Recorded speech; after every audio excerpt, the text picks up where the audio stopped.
ఇప్పుడు ధ్రువుడిని అర్థం చేసుకోవడం ఇంత వివరం. ఇలా ఉన్నవాడికి ఆ తమ్ముడు ఒకసారి వేటకు వెళుతూ హిమాలయాల్లోకి వెళ్ళాడు. అలా అలకాపురికి చేరుకున్నాడు. అక్కడ ఒక యక్షుడు కనబడ్డాడు. వాడితో తగాదే పెట్టుకున్నాడు. దాంతో యక్షులందరూ వచ్చి కొట్టారు, చచ్చిపోయాడు అతను తమ్ముడు. ఎప్పుడైతే తమ్ముడు మరణించాడో వెంటనే క్షత్రియోచితమైన పౌరుషంతో బయలుదేరాడు. నా తమ్ముడు కొడతారా అని. చూశారు, ఇంకా ఉన్నాయి, అందుకే ఆయన ఉండమన్నాడు భూమి మీద. ఇవన్నీ పోతే కానీ అంత తేలిగ్గా రాదు. చాలా కాలం క్రితం ఒక మేధావి అనుకునే తాత్వికుడు నాతో చర్చ చేస్తూ ఒక మాట అన్నాడు. భగవంతుడు కనబడినంత మాత్రాన మోక్షం అంటే అదేమిటండి, ఎదురుగా శివుడు కనబడ్డాడు అనుకుందాం, కొంతసేపు చూస్తాం, తర్వాత విసుగు వస్తుంది, అదే మోక్షం అండి అని. అందుకే విసుగు చిరాకు అనే భావాలు పోయే వరకు ఆయన కనబడ్డండి అని చెప్పాం. ఇది ఏ పుస్తకాలు చదివి మాట్లాడడం కాదండి, అనుభూతి అనేది అంత తేలిక కాదు. వాసనలు అంత తేలిగ్గా వదలవు అని వెంటనే బయలుదేరాడు పౌరుషంగా. వెళ్ళి యక్షులతో యుద్ధం పెట్టాడు. ఎవరు? ధ్రువుడు. ధ్రువుడు వస్తే ఒక్క యక్షుడు నిలబడలేకపోయాడు. ఎందుకంటే విష్ణు అనుగ్రహం పొందిన ప్రతాప సంపన్నుడు. దానితో యక్షులందరూ కకావికలైపోయారు. అప్పుడు కుబేరుడు వస్తాడు, యక్షాధిపతి. కుబేరుడు వచ్చి యుద్ధానికి సిద్ధపడ్డాడు. వెంటనే తీశాడు ధనుర్బాణాలు.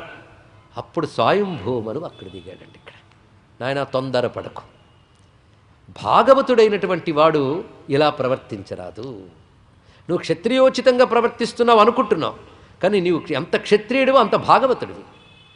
కానీ క్షత్రియోచితమైనటువంటి ప్రవర్తనతో పాటు భాగవత ధర్మం కూడా కలవాలి నీకు. ఎందుకంటే క్షత్రియోచిత ధర్మంతో ప్రతీకారాన్ని దిగబడ్డావు, ప్రతీకారంతో యుద్ధం చేస్తున్నావు. ఈ ప్రతీకార యుద్ధం వల్ల ధర్మరక్షణ ఉందా? లేదు. దీనివల్ల నీకు నాది అనే భావం ఏర్పడొస్తుంది. కానీ భాగవతుడు అయితే అరగొట్టుకుని పని చేయాలి కనుక నువ్వు ఇప్పుడు ప్రతీకార యుద్ధం చెయ్యరాదు అని స్వయంభూమనువు అద్భుతమైన తత్వజ్ఞానం బోధిస్తాడు. ఈ కథలు ఎక్కడికక్కడ మననం చేసుకోవాలండి.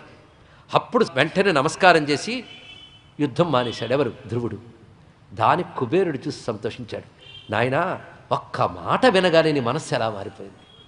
ప్రతాపంతో నన్ను కొట్టి మొత్తం యక్షలోకాన్ని కూడా కైవసం చేసుకోగలిగిన అవకాశం నీకు ఇప్పుడు లభించినప్పటికీ, సమర్థత ఉన్నప్పటికీ భాగవత ధర్మం చాలా గొప్పదనే భావం కలిగే నువ్వు తాత చెప్పిన మాట విని వెంటనే వదిలేసే చూసావా, ఇది నాకు చాలా నచ్చింది.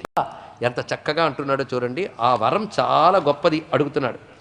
సరాజరాజేన వరాయ చోదితో ధ్రువో మహాభాగవతో మహామతి హరౌ సవవ్రే అచలితాం స్మృతిం యయాతరత్యయత్నేన దురత్యయం తమః. ఎంత రమ్యమైన పదాలండి ఒక్కొక్కటి కూడా. ఏమడిగాడో తెలుసా?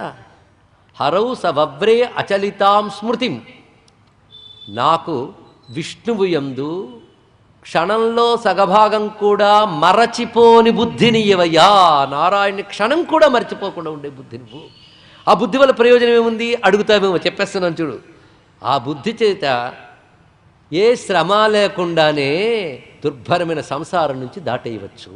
అది హరిస్మృతి, హరిస్మృతి, హరిస్మృతి, ఇంకేం లేదు. విష్ణు స్మృతి అండి సాధన అంటే. ఇది గంటసేపు జపం, 2 గంటల పూజ, 40 గంటల ఉపవాసం కాదు. స్మృతి, స్మృతి, స్మృతి, నిత్యస్మృతి, మరొకటి కాదు. సంపన్నారాయణ స్మృతి. ఆ స్మృతి ఎప్పుడు ఉండాలి. ఒక్క స్మృతి ఉంటే భయంకరమే దాటరానిదైన సంసారం నుంచి దాటేయవచ్చు. అలాంటి మతిని నాకు కలిగించు అంటే ఇప్పుడు లేదా? చూసావా? లేక ఒకవేళ ఉంటే నీతో యుద్ధానికి వచ్చేవాడినా అంటే ఉంది, కానీ దాని మించి ఇది ఒకటి ఉందన్నమాట. ఇలాంటి విషయాలు జరిగినప్పుడు ఇవి నన్ను ప్రకోపించి కప్పేయకుండా నిరంతరం విష్ణు స్మృతి ఉండేలా దీవించవయ్యా అన్నాడు. దేవత కదా, తప్పకుండా దేవతలు పెద్దలు ఒక మాట అంటే ఫలిస్తుంది. అలా ఉన్నాడు మహానుభావుడు.